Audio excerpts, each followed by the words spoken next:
side. Welcome to this morning's live stream. I will be exploring the things that went wrong and a few things that went right with my latest hand-sewn project, my 15th century pink Gamora. So I'm just going to actually share the screen because we've created a beautiful presentation to go along with this. So I would like everyone to note that the format, of course, it's all under, I had to plug in a webcam, a separate webcam to get this to work. Because I kept getting the error message that, things weren't working because something else was accessing. Oh, well, something went very wrong with the formatting here. Oh boy, that's exciting.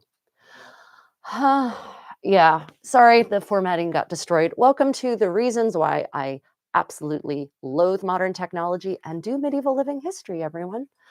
Okay. So we are going to be talking about this gown that you see here. And that is my pink Gamora. It took me almost 2 years. It took me 1.5 years to actually make this. And I just released the supercut project vlog of this. It's over 2 hours long, start to finish, of making this gown with all sorts of fun history and mistakes I made along the way. So if you haven't already checked that out, feel free to do so after this live stream. Now, the format is I'll be sharing things that went wrong and right. And as we go along, if you have questions or comments, or if you have your own experiences, then please do pop them in the live chat because this is a conversation. We're here to have fun together. And I need to actually, Handsome, could you please bring me my phone so I can actually watch this on my phone, because I can't actually, unfortunately, see the live chat this way. Maybe if you all are, maybe I can do that. I think I can do that. Okay, so here I'm just going to show you some pictures of how things turned out. So you can see, it being worn in various places, in various spaces, in various layer combinations. Overall, I'm generally satisfied with it. I don't hate it, I guess I would say. We need to figure out a way to make this lean, unfortunately. Nothing works the way it should ever, So I'm very happy with this in general, as I was saying. Too heavy. Just stop. It's rocking the camera. Sorry, the camera's going to be a little askew because technology for the win. Everything was working fine yesterday. It never works when I actually go to launch it, though. But, as I've worn it now been wearing it for a year, basically, in various climates, in various continents, I have definitely made some observations about things I will be doing differently next time. And also some things I've learned about garments from this era and place since then that I will be implementing. So I've got some fun new revelations to share with you all. Here you can see the dress in sort of various angles. My hair is kind of done to be Atlantica, so I'm dressed up. My hair is done to be dressed up actually like Circe, the Greek goddess. So yeah, I don't know why those got put in there as the general thing, because that's not, they should have gone on the section on things being too long, but that's okay. Okay, so let's get right to it. Wait, what? Why is this all the way? Sorry, again. Oh no. What? Half of the presentation is missing. What?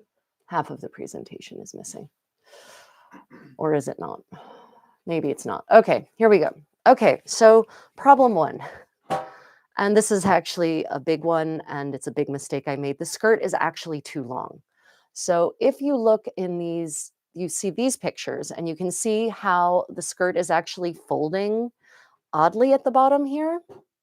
And that's because it's actually pulling on the ground because it's too long. These dresses, these gamore from the 1480s, are only supposed to come, as you can see in this picture, to the tops of your feet, right? So you can even see a little bit on the picture on the left if you look really closely, and I should have zoomed in there. Sorry, guys. If you look really closely at the bottom of her hem, you can see the toe of her shoe peeking out. So these dresses should really come to just the tops of your feet.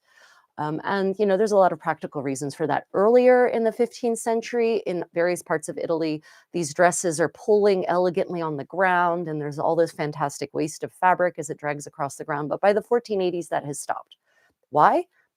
maybe practicality. Maybe women are getting more mobile. Maybe they're tired of having to pay laundresses to get all the grime out of their hems. I don't know. I don't know why. I haven't found a reason. But for whatever reason, fashions by the 1470s, 1480s are now no longer for elegantly pulling fabric around your feet, but instead are there, it goes to the bottom of your toes. So that's a problem for me. And it's got very practical problems that come with it being too long. So you might think, oh, it's elegant if it pulls on the ground. Actually, I don't think so. Because of the way I did the skirt in this with the band around the bottom to finish the hem instead of lining it, that actually makes the skirt stand away from my feet. So you don't get the kind of elegant pulling, you get this kind of awkward look that you see here. And you can see it in both pictures. Here's up close. You can see what I mean by the pulling. And it's actually too long for a lot of my overgowns in the front because my overgowns, my toppe and my giornée, are all designed to go to the tops of my toes. So what this means is that you end up, it's gotten very, very dirty, and I forgot to include the pictures of it being very, very dirty in that section. Here you can see on the top, this is a different section, but anyway, if you look here, if you look closely, you can see that it's gotten really extra stained on the top where it normally shouldn't have because of the way, especially the overskirts then sit on it. Get back up to that section here. The way the skirts, the overskirts, sorry, I meant to practice this and I didn't. Mea maxima culpa. Next time I will practice this presentation in advance. I apologize profusely. So you can see the way the overdresses in these pictures, the giornea and the choppa, actually press the hem, the top of the hem into the ground and actually scrape dirt up onto it because it's dragging on the ground. It also makes walking around in it really not as convenient as it could be, because if both the overgown and the undergown are the same length, then you don't have to worry about managing different lengths of skirts. That's how it should be, and that's how it has been in the past. But with the overdress being shorter, actually, and the underdress being longer, with this distinction, it's very inconvenient. And again, it's actually made the hem much, much, much, much, much dirtier than it should be. And I forgot to include the pictures of the really super dirty hem. Oh, well.